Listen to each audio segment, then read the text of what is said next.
எனக்கு 8 வருட காலமாக இருதய ஓட்டை. நவலோகா ஹாஸ்பிட்டல், ஜெயவர்தனபுரா ஹாஸ்பிட்டல், அங்கே எல்லாம் போறேன்.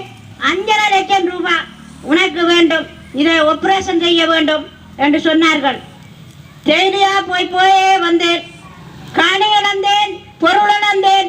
கடைசியில் உயிர்தான் நடக்க வேண்டியது நிர்பந்தத்தில் வந்துள்ளது.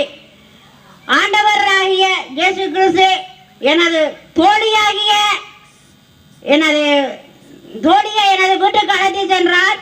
அங்கு போனது சொன்னார், நீ யாரையும் நம்ப வேண்டாம், ஆண்டவருக்குள் நான் எல்லாம் சுகப்படுத்துவேன். அதே நிமித்தம் எனது கணவரிடம் சொன்னேன், நான் இனி எதையும் நம்ப தயாரில்லை, ஆண்டவருடைய குழந்தையாகிவிட்டேன், என்னை அங்கே அழைத்து செல்லுங்கள் என்று.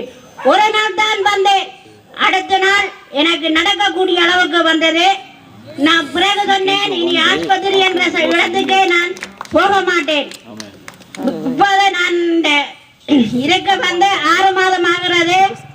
இதோட எனது போன மாதம் 24ஆம் தேதி ஹாஸ்பிட்டலுக்கு போனேன், கிளினிக் பார்க்க, இருதய வருத்தத்துக்கு. அங்கு எக்ஸ்ரே எடுத்து சொன்னார்கள், அம்மா நெஞ்சில் ஒன்றும் இல்லையே. என்ன நடந்தது? எந்த ஹாஸ்பிட்டலில் போய் பார்த்தீர்கள்?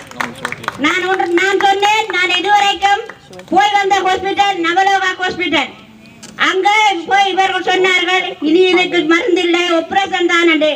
ஆண்டவராகிய இயேசு எனக்கு இந்த சுகத்தை தந்து இன்றைக்கு இருதய வருத்தம் என்றது இல்லை. ஆனாலும் வயிற்றில் ஒரு கட்டி இருக்கு, அதை தினந்தரும் எனக்கு சுகப்பெறும் என்று ஆண்டவரை பிரார்த்திக் கொண்டு எனது சிற்றுரையை முடிக்கிறேன். நன்றி. மகிமைப்படுத்துவோம். இப்பொழுது கர்த்தருடைய வார்த்தையை நாம் கேட்க போகிறோம். எல்லாருடைய சாட்சியை நாம் கேட்கலாம். அவ்விதமான நிலையிலிருந்து கர்த்தர் நம்மை விடுதலையாக்கி இருக்கிறார். தூர தேசத்திலிருந்து, ஆஸ்திரேலியா தேசத்திலிருந்து தம்முடைய ஊழியர்களை கர்த்தர் கொண்டு வந்திருக்கிறார். இந்த நேரத்தை நான் பாஸ்டர் கொடுக்க இருக்கிறேன். வாங்க